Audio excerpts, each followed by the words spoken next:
Thank you, Sophia.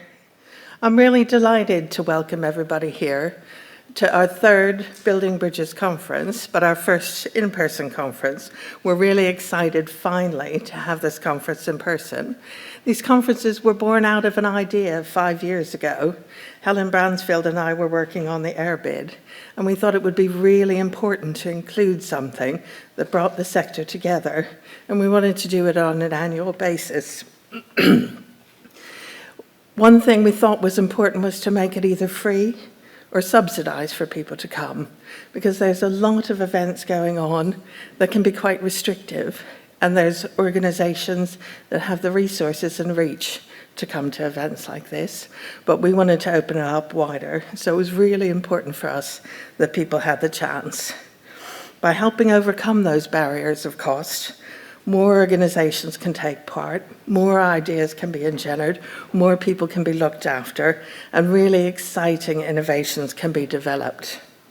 In addition, I'm really pleased for our first in-person conference that we were able to help subsidize the cost of some people with lived experience to come to the conference. And I think that will make a real difference, and it makes the conference very rich to have the voices of the people who know best what we should be doing. We're immensely proud today, Helen and I, to look around this room and to see this dream realized. This is what we had hoped for, so thank you for being part of it. This year's conference is titled Facing Adversity, Coming Together to Better Support People Seeking Asylum and Those Working in the Sector. It's a big mouthful, that title, so I have to look down at it. When we were first planning the year's conference, we talked about the environment in which we work and how much more difficult things have become. More than ever before, it's getting harder and harder, and every day we're facing new challenges. There's currently some 32 million global refugees who have fled their native countries. UNHCR estimate that more than 117 million people will be either displaced or stateless in 2023. That's nearly 50 million more than the population of the UK. It's impossible to think in terms of those numbers. World politics is shifting rapidly. Major moves in governments, both to the right and left around the world. There's war in Europe, tensions between NATO and Russia, between China and the US, Japan and North Korea. The risk of global conflict feels like it's growing closer. In fact, just last month, analysts at the Stockholm International Peace Research Institute have warned that the world is, and I quote, drifting into one of the most dangerous periods in human history. And yet, that's been the reality for the people that we support for years and decades. The concept of home is far less secure than it ever has been before. So how, when we're faced with a growing number of people who need our help, can we better support them? But there's more. We're faced with a global economic crisis, and that is affecting the people that we serve, our staff, our supporters, our donors, and our sector. All of these are struggling to decide where they can direct their limited resources to make the most impact. The Resolution Foundation, who's helped set the London Living Wage and the living wage for the UK, and which was set up to improve outcomes for low and modest income families, have published a report in January that the UK household will be £2,100 worse off this year. Now, we all know most refugees don't have the average UK household income, so things will be very difficult for families. Meanwhile, according to the Centre for Economics and Business Research in the UK, charitable donations dropped £5 billion last year. That's more than half the value the year before. So when we see that growing number of people are facing even greater financial difficulties, when our own staff are struggling, when many charities who rely on donations are seeing this massive drop in income, how can we better support them? But there's still more. The people that work for our organizations are glorious, diverse, passionate, and compassionate people. We take it really personally. We feel every success, and we feel every failure. We share a dedication to justice, to equality and human rights. So many people in our sector have come to the UK as migrants, and even more have families in other parts of the world, in countries facing war, discrimination, and turmoil. At times, it feels that politics, media, and public opinion are not on our side.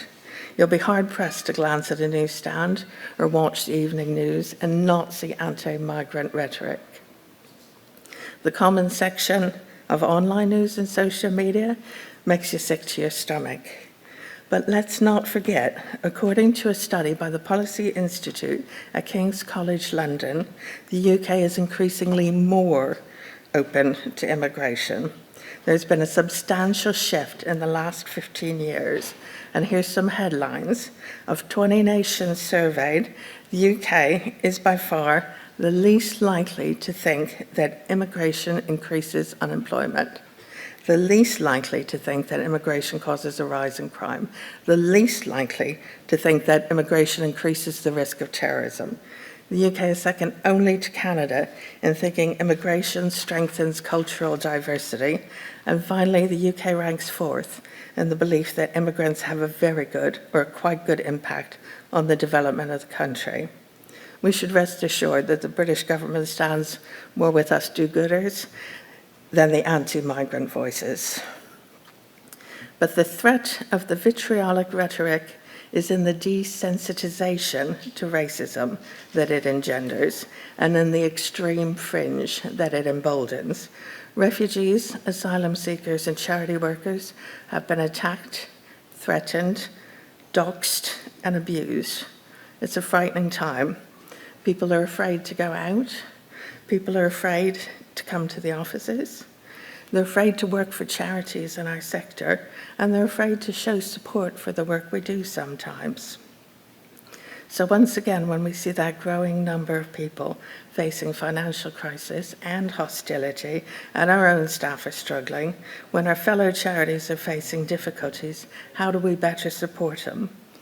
We find the answer in collaboration. We can best face adversity by coming together. We commit to working with the experts by experience, so we're making the right choices and doing the right things, the things that make the impact that these experts tell us they need. We commence new projects with specialised charities, be it LGBTI, mother and baby charities, mental health, and more. We combine our expertise and our strengths with theirs to find solutions. We develop corporate partnerships that match the needs we help identify with organizations who already have the answers. Collaborative and collective activities can make a difference. Here's just a few examples. The world took notice in September 2022 after the arrest and death of Gina Mahsa Amini in Tehran. We saw unprecedented protests led by women and girls spread across the world, through the world by social media. There were global protests. Government and human rights organizations took up the call for justice. The collective attention drawn on that case highlighted ongoing human rights violations against women and resulted in sanctions against Iran. In another case, the Black Lives Matter movement has become the largest social justice movement in the US. It was founded by 3 women in 2013 after the acquittal of the killer of Trayvon Martin. It grew in 2014 after the killing of Mike Brown by the police and the resultant Ferguson riots. After the Black Lives Matter ride in support of the community, organizers from 16 cities went back and formed local chapters. The movement is now a global force, a political power making significant difference, holding the police to account. Their work is far from done, but they have won immediate improvements and they're challenging institutional racism. And finally, my last example is the response to the pandemic. It demonstrated tremendous collaboration. When protecting the most vulnerable meant society had to pull back and stop their normal lives, the result was overwhelmingly positive. Businesses changed their operating models nearly overnight. Innovators developed vaccines and medical interventions with unheard of speed, and we stood on our doorsteps and cheered for our NHS and our frontline heroes. In our work, multi-stakeholder collaboration is needed. These are desperately difficult times, but we need not face them alone. I invite you to use today as an opportunity to build bridges, to make new alliances, to spark new ideas, to learn about ways we can amplify the voices of the people we serve and come together for our shared cause. Please enjoy yourself and celebrate the possibilities. I'd like to hand you back to Sophia, and thank you.